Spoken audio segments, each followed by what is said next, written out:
झाली असं मी त्या ठिकाणी म्हणेन.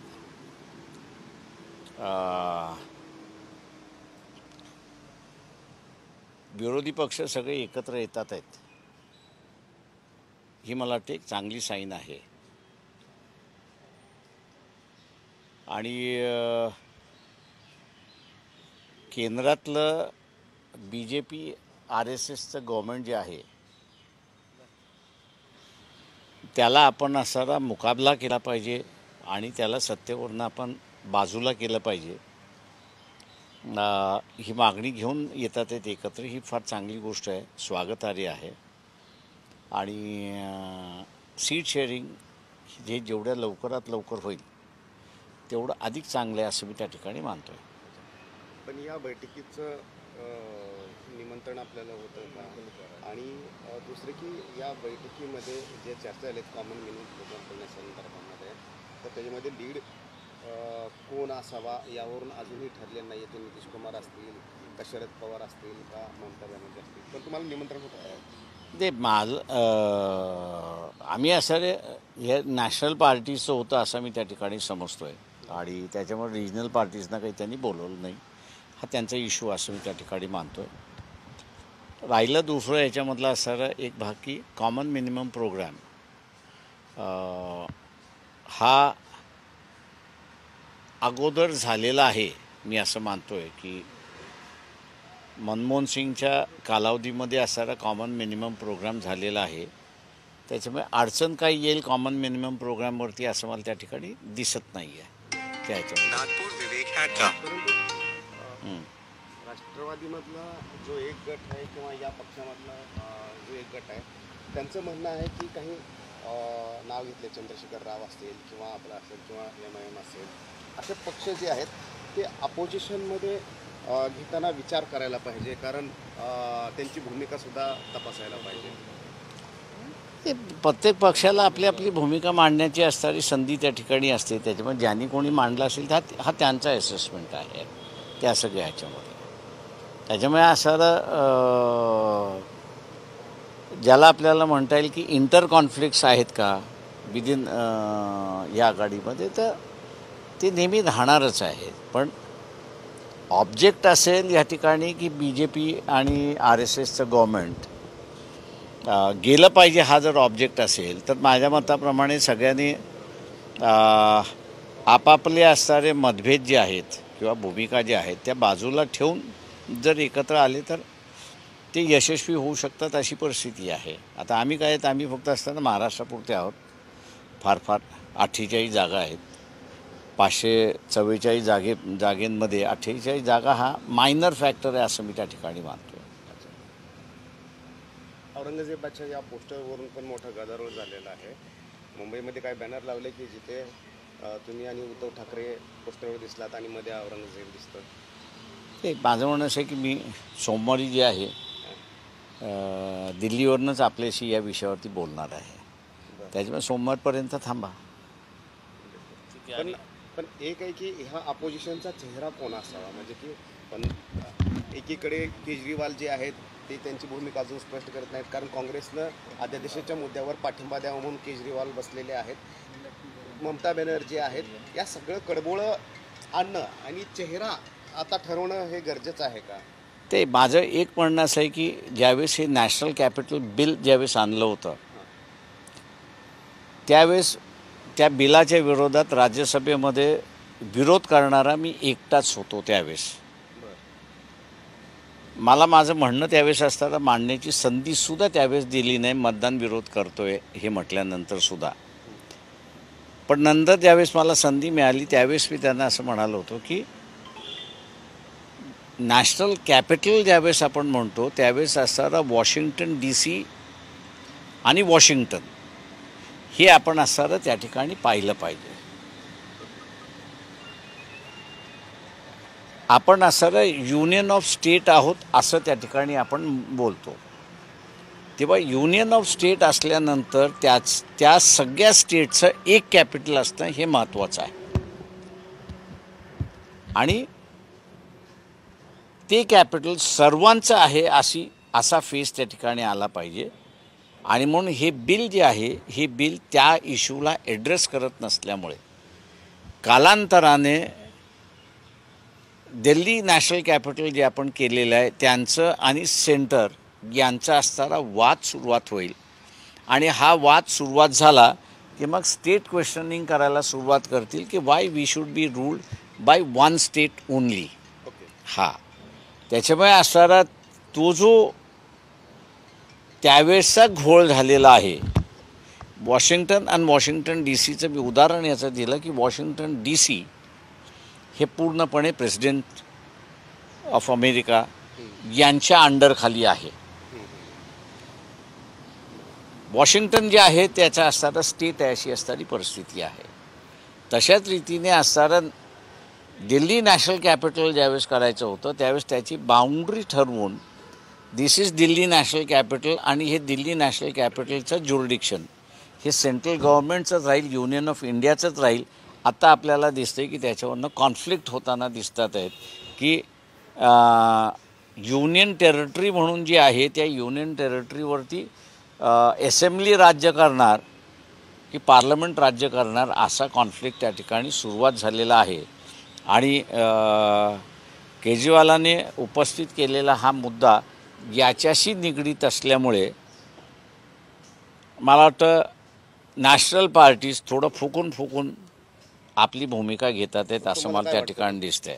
तुम्हाला काय वाटतं की हे केंद्राच्या अंतर्गत असावं का राज्यात? ते नॅशनल कॅपिटल हे नेहमीच केंद्राच्या अंतर्गत असलं पाहिजे.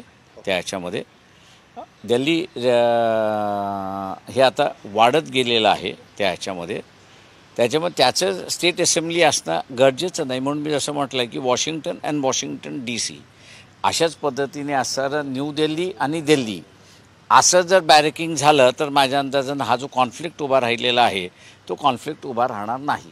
दिल्ली के मामले में एक कॉन्फ्लिक्ट जो है वो निर्माण हुआ है. केजरीवाल ने मांग रही जो भूमिका है वो स्पष्ट करे. आपकी इस पर क्या? देखिए मैंने ये जो बिल जब पेश किया था तब मैं राज्यसभा में था और उसी वक्त मैंने इस बिल को विरोध किया था और विरोधी मतदान भी किया था. मेरा कहना उस वक्त भी वही था कि एक जगह पर दो इंस्टीट्यूशन रूल नहीं कर सकते. एक सेंट्रल गवर्नमेंट या स्टेट असेंबली जैसे नेशनल कैपिटल बना दी, असेंबली बना दी है. असेंबली और पार्लियामेंट दोनों एक ही इलाके पे रूल नहीं कर सकते. इसलिए उस वक्त भी हमारा सजेशन ये था कि जैसे वॉशिंगटन एंड वॉशिंगटन डीसी है उसी तरह से न्यू दिल्ली और दिल्ली ऐसे दोनों अगर होते हैं और न्यू दिल्ली का सेंट्रल गवर्नमेंट में अगर रहता है तो मेरे ख्याल से ये कॉन्फ्लिक्ट नहीं आएगा. भारत जो है वो यूनियन ऑफ स्टेट है और हर स्टेट को अपना एक यूनियन टेरिटरी या नेशनल गवर्नमेंट की ज़रूरत है और उस नेशनल गवर्नमेंट की टेरिटरी डिफ़ाइन करना भी ज़रूरत है. जिस तरह से अभी अनडिफाइंड तरीके से केजरीवाल मांग कर रहे हैं कि एडमिनिस्ट्रेशन जो है वो पूरा एडमिनिस्ट्रेशन दिल्ली असेंबली के अंडर होना चाहिए, ये जो केजरीवाल की मांग है, इस मांग को लेके मेरे ख्याल से दिल्ली नेशनल कैपिटल जो है वो अगर असेंबली रूल करेगी हो सकता है कि कल दूसरे असेंबली ये सवाल करना पूछेंगे कि why we should be ruled by Delhi assembly, why we should not be ruled by national capital and that is parliament. तो ये मेरे ख्याल से एक सबसे बड़ा सवाल उस वक्त भी मैंने कहा था. आज भी मेरे ख्याल से उस सवाल का जो है कई तरीके से फ्रिक्शन जो है between central government and state legislative दिखाई दे रहा है. मैं ये मान के चलता हूँ कि इसको जितने जल्दी अगर रिजॉल्व करें तो उससे अच्छा है. और ये मेरे ख्याल से पार्टी इशू ऐसा मैं नहीं मानता हूँ. हर पार्टी ने बैठ के मेरे ख्याल से इस पर फैसला लेना ज़रूरी ऐसा मैं मानता हूँ. पाटना की जो मीटिंग है किस तरह से देखते हैं? डिस्कशन हुआ, कम्युनिकेशन हुआ, फोटो सेशन हुआ, लेकिन ये फोटो सेशन तक ही ये मीटिंग सीमित रहेगी या फिर आगे भी जाएगी कॉमन मिनिमम प्रोग्राम को लेकर? जी, जहाँ तक मैं कॉमन मिनिमम प्रोग्राम देखता हूँ, मेरे ख्याल से मनमोहन सिंह की सरकार थी उस वक्त मेरे ख्याल से कॉमन मिनिमम प्रोग्राम बना हुआ था जिसको सभी ने मान लिया था. आज मैं मानता हूँ कि वही बेसिस पे अगर कॉमन मिनिमम प्रोग्राम लेके चलते तो इनमें कोई झगड़े होने की कोई बात नहीं है। लेकिन एक तरफ उमर अब्दुल्ला कहते हैं कि 370 के वक्त कुछ पार्टियां चुप थी, वो बोले नहीं थी। केजरीवाल के ऊपर उनका आरोप था। केजरीवाल बोलते हैं कि ये जो ऑर्डिनेंस बिल है उसके ऊपर कांग्रेस चुप है। तो ये जो अनबन है या फिर ममता की भी दिक्कत है कांग्रेस से, तो किस तरह से आगे ये अपोजिशन जाएगा? देखिए, जैसे मेरे ख्याल से आपका टारगेट क्या है ये सबसे बड़ी बात है। आज मैं समझता हूँ कि आरएसएस बीजेपी की गवर्नमेंट केंद्र से हटाना ये टारगेट होना चाहिए। अगर इसी टारगेट को बना लिया तो मैं समझता हूँ कि सैक्रिफाइस तो सबको करनी होगी और उसी सैक्रिफाइस के माध्यम से मैं समझता हूँ कि यहाँ पर यूनिटी बनती रहेगी। अपोजिशन को आपकी वोटों की ज़रूरत है, लेकिन आपके ऊपर भरोसा क्यों नहीं जता रहे हैं? मीटिंग को आपको इनवाइट भी नहीं किया था। देखिए, मैंने जैसे कहा कि ये नेशनल पार्टीज़ की मीटिंग थी, हम तो नेशनल पार्टी है ही नहीं। इनसे एक तो मैं कहूँगा कि कुछ असेंबली की सीटों तक हम लोग सीमित है।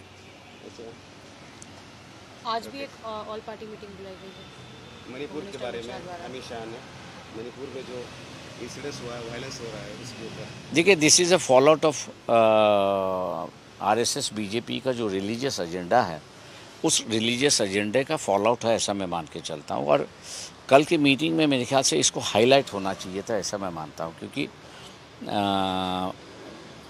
नॉर्थ ईस्ट जो है ये ट्राइब है, ये बात सही है, लेकिन किस ट्राइब को आरक्षण मिलना चाहिए और किस ट्राइब को आरक्षण नहीं मिलना चाहिए, ये मेरे ख्याल से बहुत पहले ही डिसाइड हुआ था with in the tribes itself. अब जो हैती है ये जो बीजेपी को सपोर्ट कर रही है, मेजॉरिटी जो है वो हिंदू है, बाकी जो है वो नॉन हिंदू है। तो यही हुआ है कि भैया आप इनको अगर मेजॉरिटी दे रहे हो और केंद्र में अगर हिंदू सरकार है तो हम लोग पर अन्याय होगा, अत्याचार होगा। इसी डर की वजह से मणिपुर, सिर्फ मणिपुर नहीं है तो मैं समझूंगा पूरा north east, 7 sisters and 1 brother Bhutan जो है, इनमें काफ़ी बड़ी हलचल है। और ये हलचल मेरे ख्याल से 70 साल की सरकार, जो कोई सरकार आई, उन्होंने जो समझौते करवा दिए और सेटलमेंट लिया है, उसको अनसेटल करने की बात है। मैं ये मानता हूँ कि इस बात को जितना हम लोग हाईलाइट करेंगे अपोजिशन पार्टीज़, उतना जो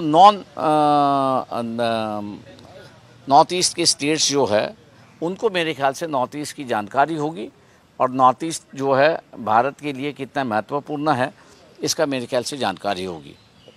कल आप एक इम्पोर्टेंट सभा में जा रहे हो, मीटिंग में जा रहे हो, जो कि रोहिदास कम्युनिटी को लेकर है। पहले से ये चलता आ रहा है कि ये वोट बैंक जो है वो आम आदमी पार्टी का है, लेकिन आप दिल्ली में आकर मीटिंग ले रहे। मैं दिल्ली में नहीं, मैं मीटिंग नहीं ले रहा हूँ। दिल्ली के रविदास समाज जो है उनका कल का एक मीटिंग उन्होंने बुलाई है, जिसको उन्होंने मुझे न्योता दिया है। उस न्योते के मुताबिक मैं यहाँ पर उपस्थित हूँ। उस मीटिंग का एजेंडा क्या है या वो क्या करने जा रहे हैं इसकी भी मुझे जानकारी नहीं है। कल मेरे ख्याल से उपस्थित रहने के बाद मुझे पता चलेगा कि उनका लक्ष्य क्या है। How would you respond to the covid BMC scam? 15 अलग-अलग जगहों पर रेड्स भी हुआ था ईडी की तरफ से। देखिए, ED is going to be used by this government. All investigative agencies will be used by this government to see that they come to power. आपको इलेक्शन होने तक इसका बर्दाश्त करना होगा, उसके अलावा कोई रास्ता नहीं है। The accused is said to be the close aide of Thackeray's. मेरे हिसाब से साल भर से ईडी जो है वो इसकी जांच कर रही है, तो अब मैं मान के चलता हूँ कि उनकी जांच पूरी हो गई है। सो विद इन 15 डेज उन्होंने जो है वो चार्जशीट दाखिल करनी चाहिए। अगर 15 दिनों में अंदर ये चार्जशीट दाखिल नहीं होती है तो बाकी जैसे केसों में जो है रेड हो गए, सब कुछ हो गए, लेकिन कोई पुलिस कार्रवाई नहीं हुई, ना कोर्ट की कार्रवाई हुई, वैसे ही ये होगा, ऐसा मैं मानता हूँ। डराने की राजनीति चल रही है और कुछ नहीं।